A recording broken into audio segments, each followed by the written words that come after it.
Hello, welcome to easyodds.com. My name is Ross Casey. I am here with the horse racing extraordinaire that is Jake Johns. Also like Manella Rocco, but another one that I tipped at around Christmas time actually was Manella Rocco. I think he's about 25 to 1, but I tipped him originally at 40 to 1 each way. I'd like, obviously, John Joe O'Neill, another thing about Manella Rocco, John Joe O'Neill gets his horses into prime condition for March. There's no one better than that. I mean, him and Willie Mullins are the ones that train for 1 week of the entire year, and that is the week. He just wins tons of races there. I think he could be a different animal. Hopefully, he hasn't lost a spark from last season.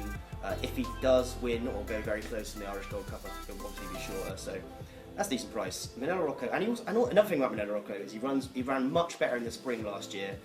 He showed massively improved form in the spring and in the 4 miler. So he could be just better horse in the spring out on better ground. So that's Manella Rocco, about 25 to 1 now. I tipped it.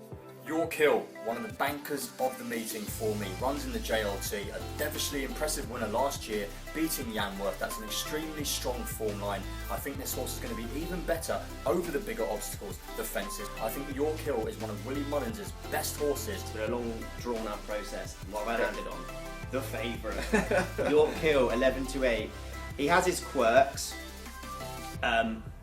That's obvious. Jumping is a massive concern. But looking at the field, I just don't think there's anything in there that can give him a race that is close to good enough to give him a race. Mare's Novice Hurdle, I'm going to wait because everyone, well not everyone, but people who watch these videos know that I'm a big fan of Let's Dance. I think she'll be my tip wherever she goes. So let's see if she gets declared for the Neptune, and if she does, she's obviously not going to be running here, and I'll have to change my mind. But if she does run here, I've already written a standalone piece that I think it's definitely Destroy. I think he's going to send. If he sends one of them, it'll be Charlie Parks to the Supreme. The one I've been all over all season is Defi Destroy. I'm not going to change my mind now.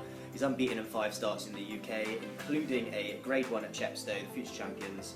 Hurdle ahead of Doyos and Evening Hush, who in this division are known. Well, you know, they're kind of good markers. They're not terrible horses.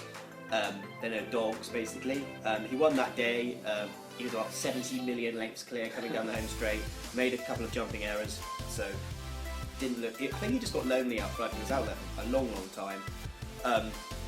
He isn't the best jumper, which is a slight worry, but still a bit of juice in his 2 to 1 price. I originally tipped him at 3 to 1. I think he's probably one of the best juveniles I've seen in my time since I've been tipping horses, so he's really decent. The best for the last like 3 or 4 years probably. So if anything beats him, that would be a serious. I do have an enormous play in that I mentioned. I don't know why I did the JLT next actually. Should have done the RSA, but anyway, yeah. I mentioned Mike Bite in the Cheltenham preview video. You can watch it now. One I like I mentioned him earlier, Mike Bite for Nicky Henderson. Yeah. Absolutely miles clear, so impressive. His form stepped up, but leaps and bounds. Obviously, he got beaten by more of that last season on his first attempt at fences. Yeah. That is not his form. Yeah. He was really good the run before as well. The one I like is another Willie Mullins horse, Pen Hill. Won over Christmas. Yeah. I think he's about 20 to 1 at the moment. Looked really good, stepped up to 3 miles at the first time in the Guinness Novice Hurdle at Limerick. Not the most watched race, I'm sure, but it was a grade 2 at Christmas. The 5th was beaten 60 lengths and run since Punchestown run pretty well in 2nd actually. Yeah. He absolutely destroyed them that day, travelled all over them, won very comfortably. He was actually pretty unlucky behind Arnie Beach as well. Ruby Walsh rode him that day, which obviously shows him what they think about him in the yard. Really badly hampered, stayed on well after the last. I think this trip is going to suit him perfectly. He looked a 3 miler to me, and he can still get him at 20 to 1 at the moment. And he's owned by one of the shrewdest men in the game. Yeah. Anthony Ruby. I think he's got a good chance. Next up is the Brown Advisory Leake Handicap Chase. The boy, Thomas Crapper, did it for us last weekend in the Greatwood. Couldn't believe it actually did manage to bolt up by that far on 20 lengths. It just shows how good a form he is in the spring. On your research, good man. Thomas Crapper for the same race. There we go. Second at the festival a couple of years ago to Irish Cavalier of 1-3-4. Oh, wow. Obviously Irish Cavalier's gone on to great things. Yeah. I backed both of them that day, so I was happy. They were the 2 that I backed. But he's clearly primed for Cheltenham every single year. I actually tipped him my handicap video last season. And now this one is the one that people are going to laugh at me for. Okay. And have a nice crack. Have a nice crack at me. But anyway, it's a massively open race, so I've been thinking there could be a big prize winner. It's so I can't really get a handle on who's going to run, what's going to happen, or who's going to be the favourites, who's not going to be the favourites. But anyway, there's a horse called Leake.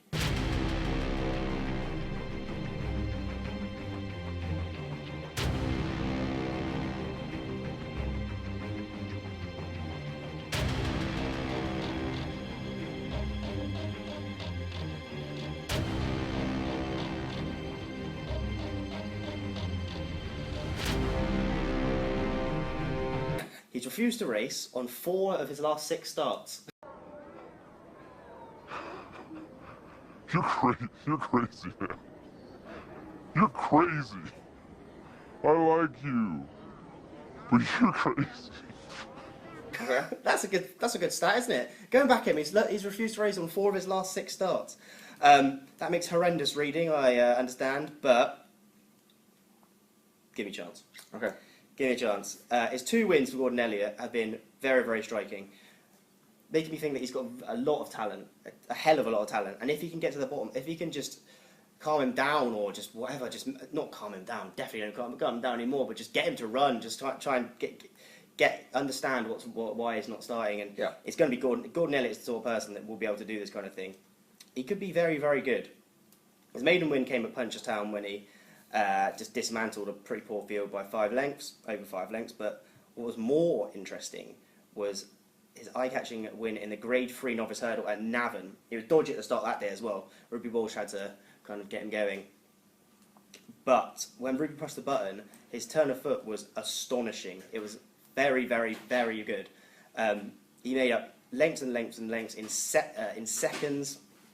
Easily got the better of Mick Jazz, who has since beaten Mullins Hot Pot and supreme hopeful Silios Emery quite easily as well, at decent odds. But a lot of people were tipping Silios Emery for the supreme. Mick Jazz has beaten him, and Leake has already beaten Mick Jazz really easily in a crazy style as well, just showing mental gears.